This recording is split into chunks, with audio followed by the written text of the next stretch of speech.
Second chapter micro economics का complete कर लिया था। आज हम चैप्टर थर्ड स्टार्ट करेंगे जिसका नाम है economic organisation and economic systems. Economic organisation आर्थिक संगठन, इसकी जो डेफिनेशन है वो है the economic organisation is called the systems policy and techniques through which the central problem of the economy are addressed. Economic organisation एक ऐसा सिस्टम, पॉलिसी और ऐसी तकनीक है जिनके द्वारा सेंट्रल प्रॉब्लम, केंद्रीय समस्याओं को सुलझाया जा सकता है। एड्रेस्ड मतलब सुलझाया जा सकता है, उसको इकोनॉमिक ऑर्गेनाइजेशन या फिर इकोनॉमिक सिस्टम, आर्थिक व्यवस्था या आर्थिक संगठन कहा जाता है। इसका मैंने एग्जाम्पल दिया है, जैसे कि फॉर एग्जाम्पल मतलब ये प्रॉब्लम है, प्रॉब्लम्स लगा लो या फिर मतलब इकोनॉमिक ऑर्गेनाइजेशन, ठीक है। Every economy needs to decide on what consumer goods, जैसे सेंट्रल प्रॉब्लम है वो मैंने आपको बताया, what to produce, how to produce, for whom to produce. तो उसी में जैसे गुड्स है, गुड्स तो गुड्स के तो बहुत प्रकार की गुड्स होती है, लेकिन उसमें से कंज्यूमर गुड्स कौन सी होती है? कंज्यूमर गुड्स से भी गुड्स भी बहुत सारी होती है, उनमें से भी हमको जैसे राइस का प्रोडक्शन करना है, फिर क्लोथ्स का करना है, तो ये सेंट्रल प्रॉब्लम्स है हमारी और इनको एड्रेस करती है इकोनॉमिक ऑर्गेनाइजेशन। ओके, उसी प्रकार and what producer goods like tools, machinery etc are required to be produced to meet demand. Demand को फुलफिल करने के लिए मतलब इन टूल्स का और मशीनरी का प्रयोग किया जाता है। आगे है the next challenge is to decide in what quality goods should be produced. की क्वालिटी कैसी, अच्छी क्वालिटी की गुड्स प्रोड्यूस करनी या फिर चीप क्वालिटी की। ज़्यादातर मतलब क्वालिटी गुड्स ही, क्वालिटी अच्छी ही होती है गुड्स की। आगे है हमारा techniques and principles policies working differently in different economies. मतलब यहाँ पे जो टेक्निक्स है मतलब इकोनॉमिक ऑर्गेनाइजेशन ही है, technique and principles policies, techniques को ही और पॉलिसीज को ही जो सेंट्रल प्रॉब्लम्स को सुलझाती है, एड्रेस करती है, उसी को इकोनॉमिक ऑर्गेनाइजेशन बोलते हैं। तो इसमें हम ये भी बोल सकते हैं कि जो इकोनॉमिक ऑर्गेनाइजेशन है वो डिफरेंट वर्क करती है डिफरेंट इकोनॉमीज में। जैसे आगे मैंने बताया हुआ है, कैपिटलिस्टिक इकोनॉमी जो पूंजीवादी अर्थव्यवस्था है उसमें an invisible hand in the price mechanism solves central problems. तो जो कैपिटलिस्टिक इकोनॉमी है उसमें सेंट्रल प्रॉब्लम को कौन सॉल्व करता है? तो उसमें एक जैसे power of demand and supply, ये इसको बोलते हैं अगर इनविजिबल हैंड, ठीक है। मतलब किसी भी कमोडिटी की डिमांड एंड सप्लाई के द्वारा सेंट्रल प्रॉब्लम का सॉल्यूशन होता है प्राइस मैकेनिज्म में, ठीक है। तो ये जो power of demand and supply है वो प्राइस मैकेनिज्म का एक इनडिविजिबल हैंड है जो सेंट्रल प्रॉब्लम को सॉल्व करता है। किसकी हेल्प से? Power of demand and supply, किसी कमोडिटी की डिमांड एंड सप्लाई पावर से, ठीक है। जो हमारी सोशलिस्ट इकोनॉमी है, समाजवादी अर्थशास्त्र, उसमें सेंट्रल प्लानिंग, मैंने आपको ये डिफरेंस पहले ही बताया था। जो कैपिटलिस्टिक इकोनॉमी है उसमें गवर्नमेंट का इंटरवेंशन नहीं होता है, उसमें प्राइवेट प्रॉपर्टी रख सकते हैं और भी बहुत सारी इसकी मेरिट्स भी हैं, डीमेरिट्स भी है, वो हम आगे पढ़ेंगे। सोशलिस्टिक में जो पावर होती है वो प्रॉपर गवर्नमेंट के हाथों में होती है, गवर्नमेंट की उसके इजाज़त के बिना कुछ भी नहीं किया जा सकता। सो इसमें सेंट्रल प्रॉब्लम किसके द्वारा सॉल्व की जा सकती है? सेंट्रल प्लानिंग के थ्रू। मतलब सरकार जो है वो सेंट्रल पहले प्लानिंग करेगी कि इतना हमको प्रोडक्शन करना है, इतनी डिमांड हो सकती है और इतनी इस प्रोडक्ट की सप्लाई होगी, तो ये हमारी सेंट्रल प्लानिंग में आएगा। अब है थर्ड इकोनॉमी होती है हमारी मिक्स्ड इकोनॉमी। इंडिया की जो इकोनॉमी है वो मिक्स्ड इकोनॉमी है, और वर्ल्ड के ज़्यादातर जो कंट्रीज़ है उनकी इकोनॉमी भी मिक्स्ड इकोनॉमी ही है। सो मिक्स्ड इकोनॉमी में हम बोथ लेंगे, मतलब सेंट्रल प्लानिंग भी होगी और प्राइस मैकेनिज्म भी होगा। प्राइस मैकेनिज्म की डिमांड एंड सप्लाई जो पावर है उससे भी सेंट्रल प्रॉब्लम को सोल्व किया जा सकता है, और उसके साथ साथ सेंट्रल प्लानिंग के साथ भी। तो ये दोनों के द्वारा। आगे है the 3 basic types of economic systems. आर्थिक व्यवस्था के 3 बेसिक टाइप्स हैं। Number first capitalism, number second socialism, number 3 mixed. अब हम आगे इनको एक एक करके इनको ब्रीफ में पढ़ेंगे। तो सबसे पहले हम स्टार्ट करते हैं कैपिटलिज्म। तो कैपिटलिज्म की जो डेफिनेशन है, what is capitalism?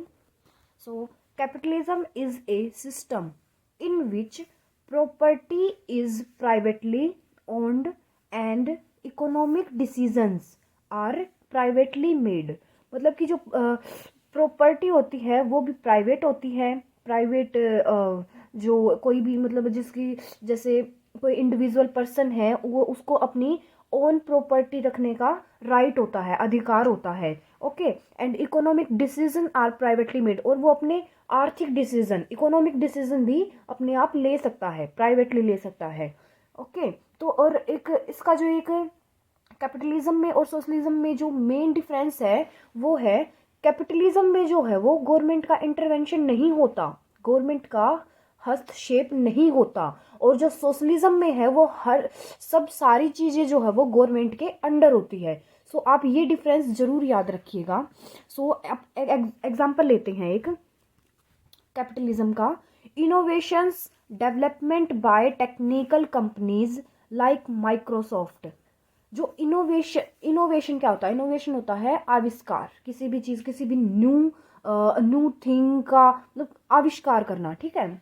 So innovation developed by technical companies, जो इनोवेशन डेवलप्ड किए जाते हैं टेक्निकल कंपनीज के द्वारा, जो है हमारी माइक्रोसॉफ्ट, ये कंपनी के नाम है, Apple, Google and many others have changed how people communicate. तो कि कैसे जो मतलब जो लोग हैं वो कम्युनिकेट करते हैं, मतलब संचार करते हैं एक दूसरे से, जैसे बात करना, वो करना। तो माइक्रोसॉफ्ट, एप्पल, ये सारी क्या हैं? ये जो एप्पल होगी, माइक्रोसॉफ्ट होगी, ये क्या है? ये सेल फोन की कंपनीज हैं, बहुत बड़ी बड़ी। सो ये क्या करते हैं? ये नए नए जो हमारे मतलब मार्केट में अपने मोबाइल फ़ोन लॉन्च करते हैं, जो क्या करते हैं पीपल्स मतलब उनके जो कम्युनिकेट की जो रिसोर्सेज होते हैं उनको डेवलप करती है, मतलब अलग अलग इनोवेशन करके पीपल्स के कम्युनिकेशन को और अच्छा बेहतरीन बनाने की कोशिश करते हैं। ओके, तो ये हमारा कैपिटलिज्म का एक एग्जाम्पल है। मतलब इसमें गवर्नमेंट का कोई इंटरवेंशन नहीं होता कि इस पे मतलब माइक्रोसॉफ्ट इनोवेशन करके अपने मोबाइल फ़ोन को मार्केट में लॉन्च करती है, वो अपने आप करती है, इसमें गवर्नमेंट का कोई भी इंटरवेंशन नहीं होता है। ओके, सो आगे हम चलेंगे main features of capitalism. So capitalism के जो मेन फीचर्स हैं उनमें जो फर्स्ट है वो है प्राइवेट प्रॉपर्टी। लोगों को प्राइवेट प्रॉपर्टी रखने का पूरा अधिकार होता है, वो अपने मशीनें, टूल्स, लैंड आदि अपने पास रख सकते हैं, और जो सरकार है वो उनके इस राइट की मतलब रक्षा करती है। ओके, जैसे पूंजी कैपिटलिज्म में ऐसी भी बहुत सारी मतलब संपत्ति होती है जो मतलब पूरे समाज के लिए, पूरे मतलब समाज के लिए प्रयोग की जा सकती है, या फिर उनका अधिकार होता है। जैसे सड़कें हो गई, रेल्स हो गई, पार्क हो गए, यूनिवर्सिटीज़ हो गई, हॉस्पिटल्स हो गए, लाइब्रेरीज हो गई, इट इज़ सेम। ओके, जो तो हमारा जो सेकंड फीचर है हमारा कैपिटलिज्म का वो है प्राइस मैकेनिज्म। प्राइस मैकेनिज्म क्या होता है? Price mechanism where the forces of demand and supply determine the prices of commodities। मतलब जो गुड्स है उनके प्राइसेस को डिमांड एंड सप्लाई के फोर्सेस से होते हैं। उनका जो प्राइस है वो डिमांड एंड सप्लाई से तय किया जाता है। जैसे कोई कमोडिटी है, जितनी उसकी डिमांड होगी उसे के अकॉर्डिंग हम उसकी सप्लाई रखेंगे, उतना ही हम प्रोडक्शन करेंगे। तो उसकी जो प्राइस है वो भी उसकी, अगर उसकी डिमांड ज़्यादा होगी तो प्राइस उसके अकॉर्डिंग रखा जाएगा, अगर उसकी डिमांड कम होगी तो प्राइस भी उसके अकॉर्डिंग रखा जाएगा। तो इसी को हम प्राइस मैकेनिज्म बोलते हैं। सो थर्ड वन है हमारा प्रॉफिट मोटिव। जो ये कैपिटलिज्म है ये मेनली प्रॉफिट मोटिव होता है। मतलब कि इसमें इकोनॉमिक वेलफेयर के मोटिव से नहीं किया जाता। इसमें जो प्रोडक्शन वगैरह है, इसमें जो प्रोडक्शन किया जाता है, जो ट्रेड भी किया जाता है, ठीक है, तो ये इसमें प्रॉफिट मोटिव होता है। मतलब कि जो इंटरप्रेन्योर है वो अपने प्रॉफिट को ध्यान में रखते हुए प्रोडक्शन का, कितना प्रोडक्शन करना है, कैसे करना है, ये इन सारी प्रॉब्लम्स को सॉल्व करते हैं। फोर्थ है हमारा फ्रीडम ऑफ इंटरप्राइजेज। ओके, तो ये फ्रीडम ऑफ इंटरप्राइजेज भी कैपिटलिज्म का एक मेन फीचर है। इसमें इंटरप्राइज जो हैं, जो उद्यमी हैं, उनको पूरी फ्रीडम होती है कि वो किन गुड्स का प्रोडक्शन करना चाहते हैं, किन किन का वो नहीं करते, और उनको मतलब उनका जो प्राइस है उसके कितना रखना है, कितना नहीं रखना, इन सारी मतलब उनको फ्रीडम होती है। जो फिफ्थ है हमारा कंपटीशन एंड कोऑपरेशन। कैपिटलिज्म में बहुत सारे प्रोड्यूसर्स होते हैं जो अलग अलग गुड्स को प्रोड्यूस करते हैं। ऑब्वियसली बात है, जो कंपटीशन है, जैसे आज के टाइम पे, मतलब मैं एग्जांपल ले हूँ, मोबाइल फ़ोन का एग्जांपल लेते हैं, तो बहुत सारी कंपनीज है जो अपने मोबाइल फ़ोन को सेल करते हैं। जैसे एप्पल के फ़ोन हो गए, वीवो, ओप्पो, ये बहुत सारी कंपनीज हैं। तो इसमें कंपटीशन है कि मेरा मोबाइल बेटर है। अपने अपने मोबाइल फ़ोन्स को बेटर बनाने के लिए वो कंपनीज लगी हुई हैं। उनमें कंपटीशन है एंड कोऑपरेशन भी है, मतलब सहयोग भी है। कोऑपरेशन का मतलब है सहयोग, तो एक दूसरे में सहयोग भी है। सिक्स्थ वन है हमारा importance of the consumer. Consumer की इम्पोर्टेंस होती है। क्यों होती है कंज्यूमर की इम्पोर्टेंस? क्योंकि जो कैपिटलिज्म है इसमें गवर्नमेंट का कोई इंटरवेंशन तो होता ही नहीं है। ओके, और मतलब कि जैसे कंज्यूमर है, कोई प्रोड्यूसर है, वो अपनी गुड्स को मतलब को प्रोड्यूस करेगा, वो किसको ध्यान में रखते हुए करेगा? अगर वो कोई ऐसी गुड्स है उसका प्रोडक्शन करे जो कंज्यूमर को मतलब चाहिए ही ना हो, उनके यूज़ के लिए ही बनी ना हो, कंज्यूमर उसको बाय नहीं करेंगे, उसको प्रोड्यूसर को प्रॉफिट नहीं होगा।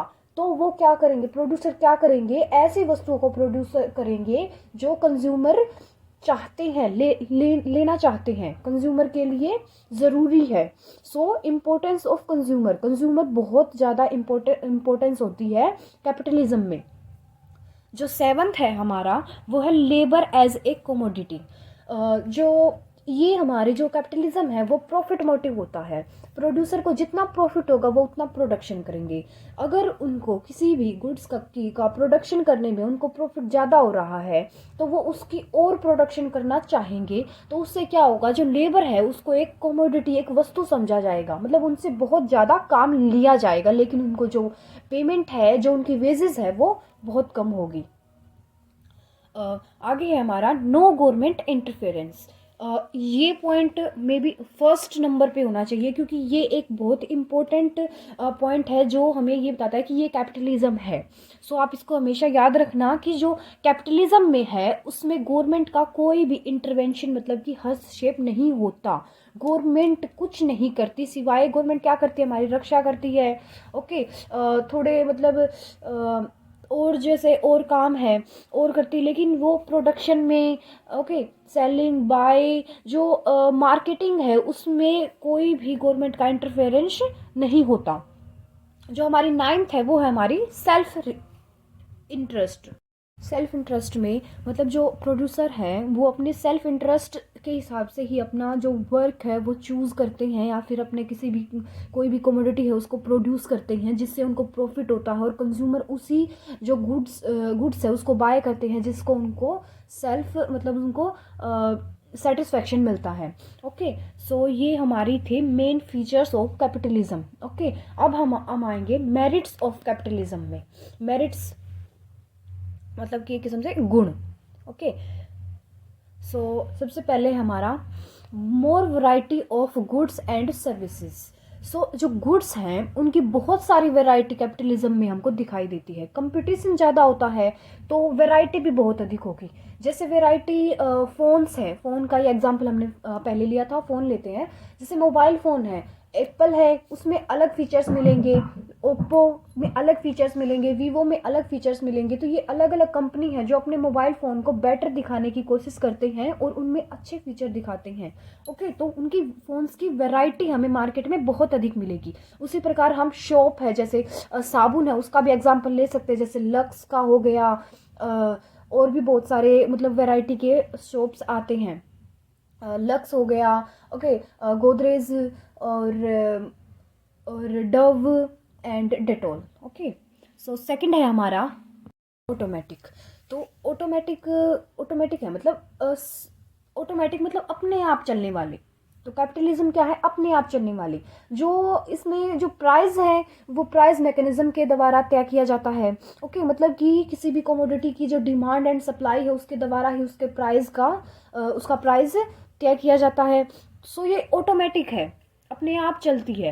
मतलब जैसे अगर मतलब किसी को कोई प्रोड्यूसर है, उसको कमोडिटी उसको वो प्रोड्यूस करता है, जैसे उसको उससे प्रॉफिट होता है। कंज्यूमर है, कंज्यूमर को अपनी सेटिस्फेक्शन चाहिए तो वो उसको बाय करता है उस गुड्स को। सो ये अपनी ऑटोमेटिक चलता रहता है। ओके, इसमें कोई गवर्नमेंट का इंटरवेंशन नहीं होता।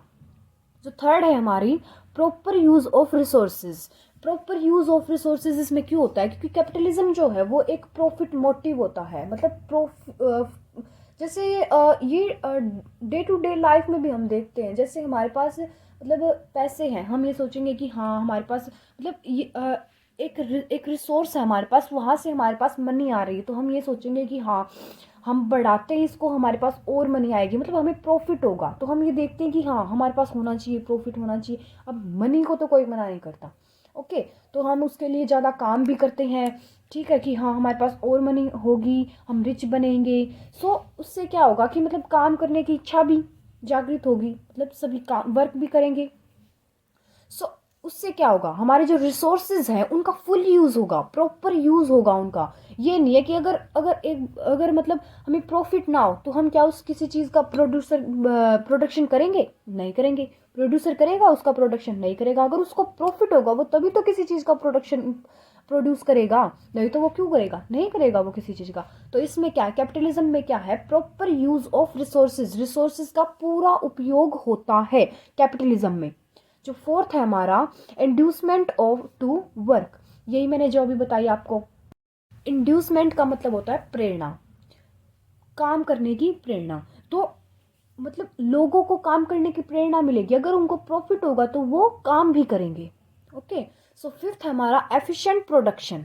जो प्रोडक्शन होगा वो भी एफिशिएंट होगा। मतलब किसी चीज़ का प्रोडक्शन कर दिया, उसको सेल करेंगे, उनको प्रॉफिट होगा। तो जो प्रोडक्शन होगा वो एफिशिएंट लेवल पर होगा, मतलब कुशल होगा। ये नहीं कि हमने थोड़ा प्रोडक्शन कर दिया, अब हमको ये पता है कि हमको इतना प्रोडक्शन करना है तो हम उतना ही करेंगे क्योंकि हमें उतना प्रॉफिट होगा। अगर हम उससे कम प्रोडक्शन करेंगे तो प्रॉफिट हमारा कम हो जाएगा। इसलिए कैपिटलिज्म में जो प्रोडक्शन होता है वो हमेशा एफिशिएंट होता है। जो सिक्स्थ है हमारा वो है increase in the standard of living.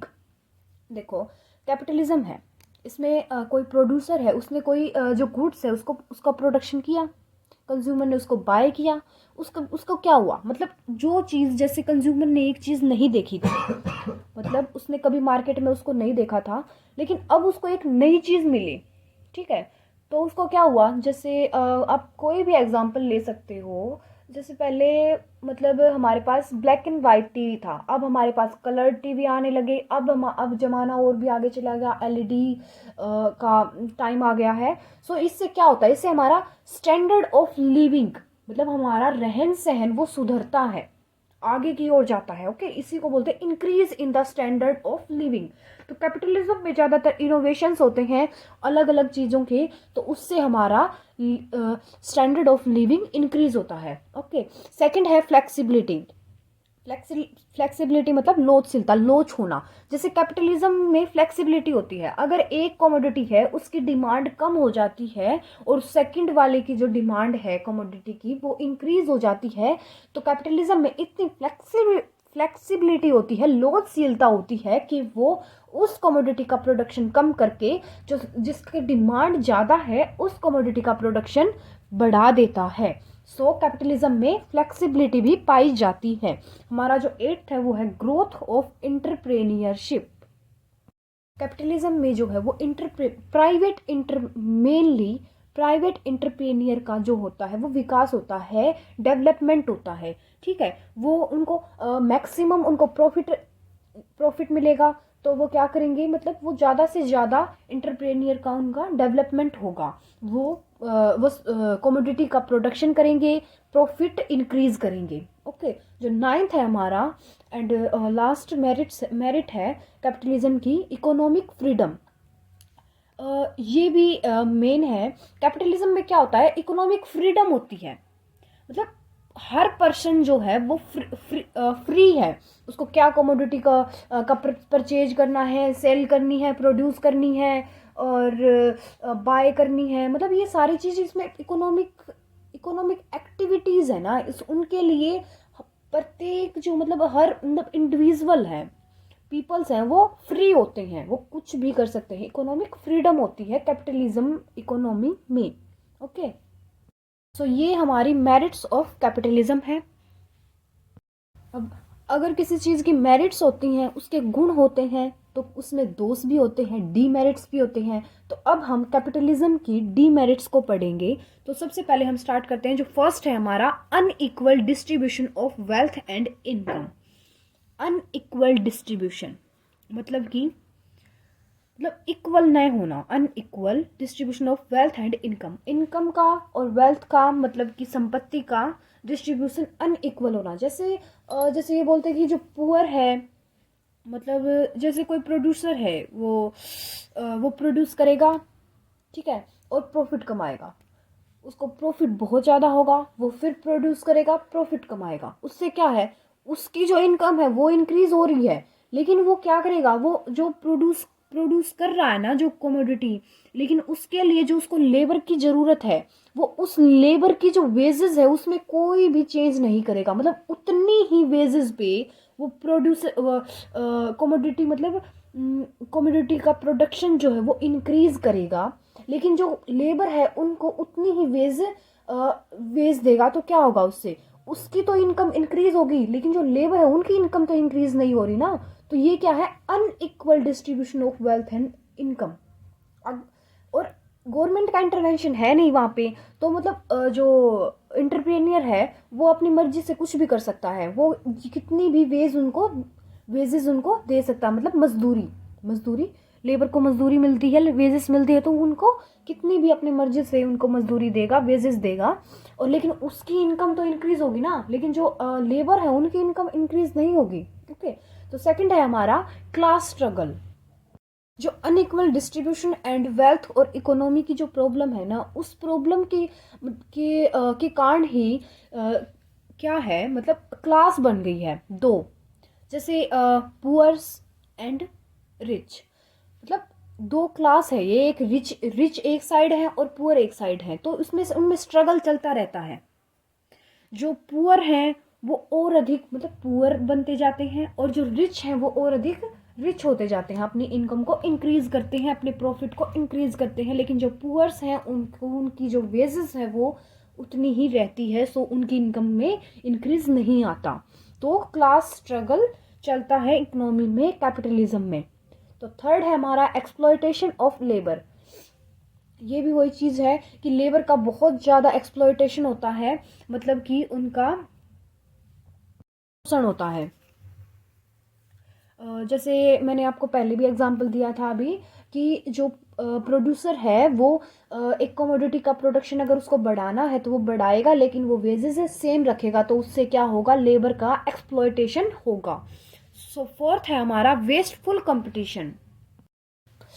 Wasteful competition जैसे हम मतलब बहुत सारा पैसा ऐसा लगाया जाता है, जैसे एडवर्टाइजमेंट करते हैं, ठीक है, वो उतनी एडवर्टाइजमेंट्स अच्छी होती है जितनी कि वो कोई प्रोड्यूसर है अपने प्रोडक्ट के बारे में नॉलेज देता है लोगों को, ठीक है। लेकिन अगर दूसरी फर्म्स को उस प्रोडक्शन उस कमोडिटी के मार्केटिंग से दूर करने के लिए, मतलब हटाने के लिए अगर मतलब एडवर्टाइजमेंट की जाती है तो वो तो गलत है ना, वो कंपटीशन गलत है, वो एडवर्टाइजमेंट भी गलत है।